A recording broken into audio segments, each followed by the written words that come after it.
Hello friends, मैं हूं नीलेश परमार और आप देख रहे हैं learn and grow fast computer education channel. दोस्तों, अभी हम माइक्रोसॉफ्ट एक्सेल ट्यूटोरियल के लेसन 4 में आ चुके हैं, जिसका आज का टॉपिक है सिलेक्शन एंड जंपिंग प्रोसेस। दोस्तों, सिलेक्शन प्रोसेस का अर्थ होता है जब हम किसी सेल को या शीट के किसी भाग को या किसी कॉलम को या किसी रो को हम जब सिलेक्ट करते हैं तो उसे एक सिलेक्शन प्रक्रिया कहा जाता है। और जब हम जंपिंग प्रोसेस की बात करते हैं तो इसका अर्थ होता है कि जब हम एक सेल से दूसरी सेल में जाना चाहते हैं और बिना बीच वाली सेल को हम टच किए उस सेल पर जंप करते हैं तो इसे हम जंपिंग प्रोसेस कहते हैं। तो दोस्तों, आज की वीडियो में हम सीखेंगे ये प्रक्रिया कैसे होती है और हम अपने काम को एक्सेल में कैसे फास्ट तरीके से कर सकते हैं। तो दोस्तों, यदि आप हमारे चैनल पर नए आए हैं तो चैनल को सब्सक्राइब कर लीजिए और बेल आइकन को प्रेस कर दीजिए ताकि आपको MS एक्सेल से जुड़ी हुई सारी वीडियो की नोटिफिकेशन सबसे पहले मिल सके। तो आइए दोस्तों, वीडियो को स्टार्ट करते हैं। दोस्तों, सिलेक्शन प्रोसेस और जंपिंग प्रोसेस को समझने के लिए हमने पहले से यहाँ पर एक शीट तैयार कर रखी है। सिलेक्शन दो तरीके से होता है। पहला तरीका सिलेक्शन विथ माउस, दूसरा तरीका सिलेक्शन विथ शिफ्ट की। दोस्तों, अब हम सिलेक्शन प्रक्रिया को प्रैक्टिकल तरीके से समझते हैं ताकि हमें अच्छे से समझ में आए। हमने सिलेक्शन विथ माउस को समझने के लिए यहाँ पर एक टेबल बना रखी है, ठीक है, और यहाँ पर हमने टॉपिक लिख रखे हैं। इन टॉपिक को हम वन बाय वन समझेंगे। पहला है दोस्तों single cell selection. Single cell selection का अर्थ होता है जब हम माउस से इस शीट के अंदर किसी भी सेल के ऊपर जब क्लिक करते हैं तो उसे हम सिंगल सेल सिलेक्शन कहते हैं। उदाहरण के लिए, यदि मैं अभी इस रविंद्र शब्द पर एक बार क्लिक करता हूं तो ये सिंगल सेल सिलेक्शन कहलाता है, यानी कि हमने एक सेल को सिलेक्ट किया है। जब हम विजय, यहाँ पर एक शब्द दे रखा है विजय, इसके ऊपर हम जब क्लिक करेंगे तो ये विजय शब्द सिलेक्ट हो चुका है, यानी कि ये सिंगल सेल सिलेक्शन है। दोस्तों, अब बात करते हैं दोस्तों अगले टॉपिक की, जिसका नाम है रो सिलेक्शन। रो सिलेक्शन का अर्थ होता है जब हम पूरी रो को सिलेक्ट करते हैं तो उसे हम रो सिलेक्शन कहते हैं। दोस्तों, जैसे यदि अभी मैं दूसरे नंबर पर जो इनाम दे रखा है राहुल, इस रो को पूरा सिलेक्ट करना चाहता हूं तो ये मैं कैसे करूंगा? माउस की सहायता से। माउस को मैं इस सेल के ओरिजिनल रो नंबर यानी कि 4 नंबर पे जब मैं यहाँ पर 4 पर ले जाकर सिंपली क्लिक करता हूँ तो ये मेरी रो सिलेक्ट हो जाएगी दोस्तों, ठीक है। इसका अर्थ है हमने माउस की सहायता से रो को सिलेक्ट किया। यदि मुझे एक से ज़्यादा सेल को सिलेक्ट करना है तो फिर मैं 4 पर क्लिक करते हुए लेफ्ट क्लिक को दबा के रखना है और जब तक मुझे सेल को सिलेक्ट करना है वहाँ तक मैं मेरे माउस को नीचे तक ले जाते जाऊँगा। यदि मुझे अंकित नाम तक यहाँ तक सिलेक्ट करना है, उसके बाद मुझे नहीं करना है, तो मैं 7 नंबर तक ला के माउस का लेफ्ट क्लिक को छोड़ दूंगा दोस्तों। तो अब मैंने रो को अच्छे से सिलेक्ट कर लिया है दोस्तों। तो हम माउस की सहायता से इन चारों सेल को अच्छे से सिलेक्ट कर सकते हैं दोस्तों। ये होता है रो सिलेक्शन। तीसरा हमारा टॉपिक है दोस्तों कॉलम सिलेक्शन। कॉलम सिलेक्शन, जब हमें किसी कॉलम को सिलेक्ट करना होता है तो हम माउस की सहायता से कॉलम को सिलेक्ट करते हैं। फर्स्ट हम बी वाले कॉलम को मान लो सिलेक्ट करना चाहते हैं यहाँ पर, तो हम बी वाले कॉलम पर बी पर जाकर क्लिक करेंगे और उसके ऊपर क्लिक करेंगे। तो जैसे ही हम क्लिक करेंगे हमारा पूरा कॉलम सिलेक्ट हो जाएगा दोस्तों। यदि हम एक से ज़्यादा कॉलम को सिलेक्ट करना चाहते हैं, यानी कि मैं बी से लगाकर सी कॉलम दोनों को सिलेक्ट करना चाहता हूँ, तो मैं बी कॉलम पर लेफ्ट क्लिक रखते हुए और सी कॉलम तक उसे ड्रैग करूँगा। जैसे ही मैं ड्रैग करता हूँ और उसके बाद मैं छोड़ दूँगा जब मैं उसको क्लोज करना चाहता हूँ, यानी कि मेरा सिलेक्शन जब पूरा हो जाता है, मुझे सी कॉलम तक ही उसे सिलेक्ट करना है, तो उस स्थिति में मैं सी पर ले जाके उसे छोड़ दूँगा। जैसे ही मैं छोड़ता हूँ दोस्तों तो मेरे पास एक घेरा बनकर आ जाएगा, यानी कि मेरा बी वाला कॉलम और सी वाला कॉलम सिलेक्ट हो चुका है दोस्तों। तो इस प्रकार से हम कॉलम को सिलेक्ट करते हैं माउस की सहायता से दोस्तों। चौथा हमारा टॉपिक है शीट सिलेक्शन।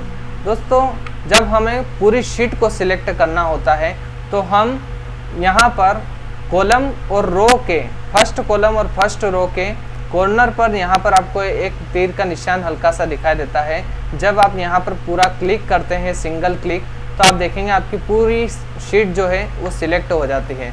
तो जब हमें पूरी शीट को सिलेक्ट करना होता है तो हम माउस के कर्सर को उस कॉर्नर पर ले जाएंगे और कॉर्नर पर जाकर सिंपली सिंगल बार एक बार पांचवा जो हमारा टॉपिक है दोस्तों, पूरी sheet control plus mouse selection. तो इसे हम एक उदाहरण की सहायता से समझते हैं दोस्तों। सिलेक्ट कर यहाँ पर हमारे पास जो टेबल दे रखी है, इसमें से यदि हम किसी शब्द को छोड़ कर सिलेक्ट करना चाहते हैं, उदाहरण के लिए या रविंद्र को सिलेक्ट करना है, उसके बाद हमें राहुल को छोड़ना है और प्रीति को सिलेक्ट करना है, उसके बाद हमें विजय को छोड़ना है और अंकित को सिलेक्ट करना है।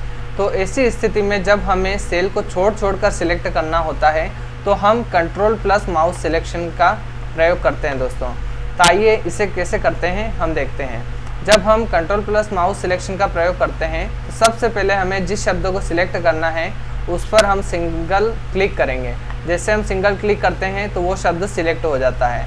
उसके साथ जब हमें दूसरे शब्द को भी साथ ही सिलेक्ट करना होता है तो हम कीबोर्ड से कंट्रोल की को दबा कर रखेंगे और दूसरे शब्द पर जाकर सिंपली क्लिक करेंगे दोस्तों। जब हम सिंपली दूसरे शब्द पर जाकर क्लिक करते हैं तो दूसरा शब्द भी हमारा सिलेक्ट हो जाता है। अब प्रीति को हमने सिलेक्ट कर लिया है। अभी हमने कीबोर्ड का कंट्रोल की को दबा कर ही रखा है, उसे हमने छोड़ा नहीं है। जब तक हमारी सिलेक्शन प्रक्रिया पूरी नहीं हो जाती तब तक हम कंट्रोल की को दबा कर रखेंगे।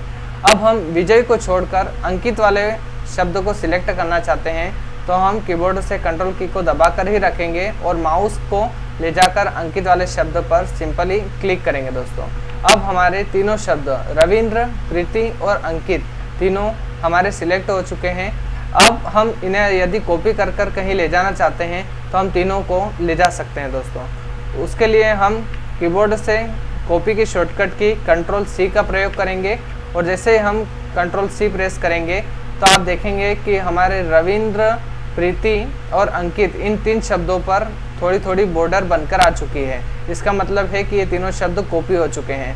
अब मुझे यदि तीनों को यहाँ पर पेस्ट करना है तो मैं कीबोर्ड की कंट्रोल शॉर्टकट की कंट्रोल वी का प्रयोग करूँगा और मैं पेस्ट करूँगा। तो आप देखेंगे आपकी तीनों की यहाँ पर जो शब्द है तीनों यहाँ पर पेस्ट हो जाएंगे दोस्तों। नेक्स्ट टॉपिक है हमारा दोस्तों, तो हमने देखा कि कंट्रोल प्लस माउस सिलेक्शन का प्रयोग तब होता है जब हमें गैप में यानी कि छोड़ कर किन्हीं सेल को सिलेक्ट करना होता है तो हम कंट्रोल प्लस माउस सिलेक्शन का प्रयोग करते हैं दोस्तों। अब हम बात करते हैं last topic, cell selection part of sheet, यानी कि जब हमें सेल इस शीट के किसी पार्ट में एक साथ जुड़ते हुए जब हमें सिलेक्शन करना होता है तो हम उसे माउस की सहायता से कैसे सिलेक्ट करते हैं दोस्तों। इसे एक उदाहरण की सहायता से समझते हैं। यदि मुझे नेम वाला कॉलम और सिटी वाला कॉलम ये जो डाटा दे रखा है यही मुझे अगर कहीं और ले जाना है तो इसके लिए मुझे इतने डाटा को सिलेक्ट करना होगा। तो इसे हम माउस की सहायता से कैसे करेंगे दोस्तों। तो हम सबसे पहले ऊपर नेम वाले कॉलम पर सिंगल क्लिक करेंगे और माउस का लेफ्ट क्लिक दबा के रखते हुए हम दूसरे कॉलम को सिलेक्ट करेंगे और उसे जब तक पूरा डाटा सिलेक्ट नहीं हो जाता तब तक हम माउस की लेफ्ट क्लिक को नहीं छोड़ेंगे। जैसे हमारा पूरा डाटा सिलेक्ट हो जाता है उसके बाद हम लेफ्ट क्लिक को छोड़ देंगे दोस्तों। आप देखेंगे इतने डाटा के ऊपर आपके पास एक घेरा बनकर आ चुका है। अब आप इस डाटा को अच्छे से सिलेक्ट कर पाए हैं दोस्तों माउस की सहायता से। इसे अच्छे से देखने के लिए आप कंट्रोल सी बटन को प्रेस कीजिए तो आप देखेंगे आपका पूरा डाटा जो है ये कॉपी हो चुका है। अब इस डाटा को आप कहीं पर भी ले जा सकते हैं दोस्तों। मान लो आप यहाँ नीचे इस डाटा को पेस्ट करना चाहते हैं तो आप अब इसे कंट्रोल वी की सहायता से पेस्ट कर सकते हैं। ठीक है दोस्तों, तो इस प्रकार से हम इसमें सेल सिलेक्शन की प्रक्रिया को पूर्ण करते हैं। तो अभी हमने सीखा माउस की सहायता से हम कैसे सिलेक्शन करते हैं दोस्तों। अब हम सीखेंगे दोस्तों शिफ्ट की सहायता से कैसे सिलेक्शन किया जाता है दोस्तों। सबसे पहला टॉपिक है दोस्तों सिंगल सेल सिलेक्शन। ठीक है, इसमें हमने लिख रखा है एरो हेल्प, यानी कि जो हमारे कीबोर्ड में 4 एरो दिए जाते हैं लेफ्ट, राइट, अप और डाउन का, तो उनकी सहायता से हम किसी भी सेल को सिलेक्ट कर सकते हैं दोस्तों। जैसे अभी हमारा जो सिलेक्शन है वो है मुंबई के ऊपर। जब हमने एक बार माउस से क्लिक कर दिया है तो हमने मुंबई वाली सेल पर क्लिक कर दिया है। अब हम इसको अप वाले एरो से हम जिस सेल पर ले जाना चाहते हैं वहाँ ले जा सकते हैं दोस्तों। आप इन कीबोर्ड के left right up down arrow से आप किसी भी सेल को सिलेक्ट कर पाएंगे दोस्तों, जो हम माउस की सहायता से करते थे। तो इसे कहते हैं दोस्तों सिंगल सिलेक्शन, ठीक है, सिंगल सेल सिलेक्शन। तो इसे हमने किसकी मदद से किया? एरो की मदद से किया। दूसरा है दोस्तों हमारा cell selection part of sheet. यदि आप बिना माउस की मदद से सेल को सिलेक्ट करना चाहते हैं दोस्तों, तो उस स्थिति में आप माउस को बिना हाथ लगाए आप सेल को सिलेक्ट कर सकते हैं। उसके लिए आपको सिंपली सिर्फ एक बार माउस को एक सेल के ऊपर आपको क्लिक करना होता है। जैसे पुराने उदाहरण में जैसे हमने नेम और सिटी वाले कॉलम को पूरा ऐसे करके माउस से सिलेक्ट किया था, यही चीज़ अब हम शिफ्ट की सहायता से भी सिलेक्ट कर सकते हैं दोस्तों। तो हम सबसे पहले नेम वाले कॉलम के ऊपर, यानी कि फर्स्ट जहाँ से ऊपर से हमें सिलेक्ट करना है वहाँ अभी हमने इसको रख दिया है दोस्तों, ठीक है। अब हमारा नेम वाला सेल जो है सिलेक्ट हो चुका है। अब हम माउस को हाथ नहीं लगाएंगे, अब हम कीबोर्ड की शॉर्टकट की का प्रयोग करेंगे। जब हम शिफ्ट प्रेस करके रखते हैं तो हम आगे से उसके साथ जोड़ते हुए सेल को सिलेक्ट कर पाएंगे। यानी कि अब मुझे मान लो सिटी वाले कॉलम को भी सिलेक्ट करना है और नेम वाले कॉलम को भी पूरा सिलेक्ट करना है, तो मैं कीबोर्ड से शिफ्ट की को दबा के रखूँगा और उसके बाद में मेरे पास 4 जो एरो दे रखे हैं कीबोर्ड में, उसमें से मैं राइट वाले एरो को प्रेस करता हूं, तो आप देखेंगे कि मेरा जो सिलेक्शन है वो नेम से सिटी पर भी आ चुका है। अब मुझे पूरा नीचे तक सिलेक्ट करना है, यानी कि मुंबई तक मुझे सिलेक्ट करना है दोस्तों।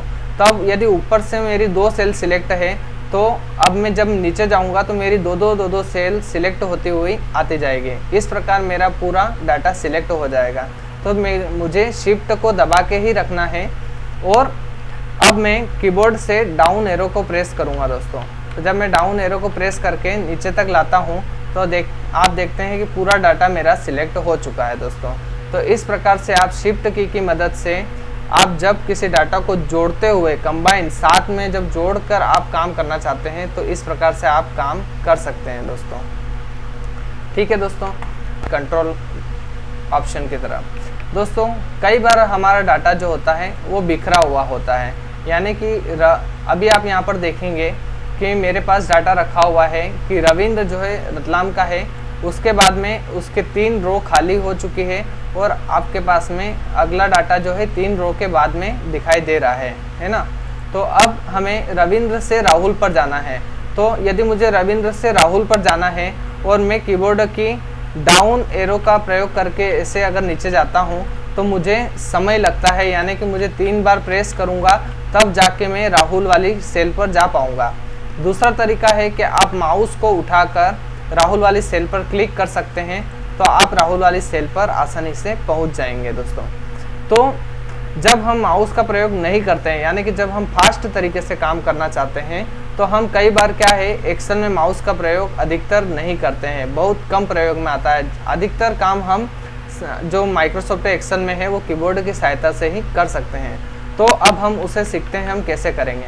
जब हमें बीच में गैप है, यानी कि खाली जगह दे रखी है और हमें एक शब्द से दूसरे शब्द पर जल्दी से जाना है, तो हम कीबोर्ड में कंट्रोल के साथ में जब मुझे नीचे जाना है तो मुझे, यानी कि रविंद्र से मुझे राहुल वाले शब्द पर जाना है, तो मुझे राहुल वाला शब्द नीचे दिखाई दे रहा है। तो अब मैं रविंद्र वाली सेल पर क्लिक है मेरा और उसके बाद में कंट्रोल को प्रेस करके रखूँगा और कीबोर्ड से डाउन एरो को प्रेस करूँगा एक बार। तो जैसे ही मैं डाउन एरो को प्रेस करूँगा दोस्तों, तो वो डायरेक्ट अगले वाले टेक्स्ट पर चला जाएगा, यानी कि वो ब्लैंक वाली सेल को सिलेक्ट नहीं करेगा दोस्तों। वो जब कंप्यूटर देखता है कि अगली सेल में डाटा है या नहीं है, कंट्रोल को प्रेस करके यदि हम डायरेक्ट अगली सेल में जाना चाहते हैं तो हम चले जाएंगे। जैसे अभी मैं वापस से रविंद्र वाली सेल पर रखता हूँ और कंट्रोल प्रेस करके मैं राहुल वाली सेल पर जाना चाहता हूँ, तो मैं कंट्रोल प्रेस करके कीबोर्ड से डाउन एरो को प्रेस करूँगा तो आप देखेंगे कि मैं राहुल वाली सेल पर आ चुका हूँ। अब मैं राहुल वाली सेल से आगे वाली सेल पर जाना चाहता हूँ, यानी कि तीसरे नंबर वाली पे। तो इस पर नाम मुझे पास में ही यानी कि राहुल वाली सेल से बिल्कुल जुड़ा हुआ नाम है, यानी कि कोई गैप नहीं है, यहाँ पर खाली रो नहीं है। तो उस स्थिति में यदि आप कंट्रोल प्रेस करके भी रखेंगे तो आपका डाटा जो है, आप जैसे देखेंगे डाउन एरो दबा के, तो आपका जो सिलेक्शन है वो प्रीति पर चला जाएगा, ठीक है। लेकिन जब आप प्रीति से विजय पर जाना चाहते हैं तो आपको कंट्रोल के साथ में डाउन एरो प्रेस करेंगे तो आप जल्दी से पहुंच जाएंगे, यानी कि आप डायरेक्ट विजय वाले नाम पर पहुंच जाएंगे। तो जब हमें एक सेल से दूसरी सेल पर जंप करके जाना होता है तो हम कंट्रोल के साथ में कीबोर्ड के एरो का उपयोग करते हैं, यानी कि मुझे अगर लेफ्ट में जाना है तो मुझे लेफ्ट वाले एरो का प्रयोग करना है, अप में जाना है तो मुझे अप वाले एरो का उपयोग करना है। तो इस प्रकार से मैं जंप करके एक सेल से दूसरे सेल में जा सकता हूं दोस्तों। तो आप देखेंगे हमने पहले अध्याय में देखा था कि जब हम एक सेल से लास्ट वाली सेल पर गए थे, यानी कि हमने एक कॉलम से ए नंबर के कॉलम से हम लास्ट वाली सेल पर गए थे, तो हमने इसी शॉर्टकट की का प्रयोग किया था, यानी कि हम ब्लैंक स्थान पर रखेंगे और कंट्रोल को प्रेस करते हुए राइट एरो को प्रेस कर रहे थे तो हम लास्ट वाले कॉलम पर पहुंच जाते हैं दोस्तों। तो इस प्रकार हम जंप करके यहाँ पर आ चुके हैं दोस्तों। अब हम यदि इस सेल से वापस होम पर जाना चाहते हैं तो हम कंट्रोल के साथ में कीबोर्ड का लेफ्ट एरो प्रेस करेंगे तो हम वापस उस स्थिति में आ जाएंगे दोस्तों। यदि हमारे पास डाटा टेबल के अंदर रखा हुआ है दोस्तों तो कंट्रोल का फंक्शन टेबल के अंदर काम करता है, यानी कि अभी मेरा जो सिलेक्शन है वो इस सीरियल नंबर 1 के नीचे है, यानी कि ब्लैंक वाली सेल पर। तो इसे मुझे सीधा लास्ट वाली सेल पर ले जाना था, किंतु इसने मुझे डी वाले कॉलम पर रोक दिया। तो इसका कारण ये है दोस्तों कि इसने यहाँ पर एक टेबल को आइडेंटिफाई किया जो एक ब्रेक का काम कर रही है दोस्तों। तो कंट्रोल का जो फंक्शन है वो दो चीज़ों पर काम करता है। पहला, यदि आपके किसी सेल के अंदर डाटा रखा हुआ होगा तो वहाँ तक ले जाकर रोक देगा, और दूसरा, यदि आपके पास टेबल की बॉर्डर आ जाती है तो उस बॉर्डर तक आपको ले जाकर छोड़ देगा दोस्तों। तो उम्मीद करता हूँ दोस्तों आज की वीडियो आपको बहुत अच्छी लगी होगी, पसंद आई होगी। तो यदि आपको हमारी वीडियो अच्छी लगती है तो हमारी वीडियो को लाइक कीजिए, चैनल को सब्सक्राइब कीजिए और बेल आइकन को प्रेस करना ना भूलें दोस्तों, ताकि आपको हमारी ऐसी ही एक्सेल से जुड़ी हुई इम्पोर्टेंट वीडियो की नोटिफिकेशन सबसे पहले मिल सके। Thank you friends.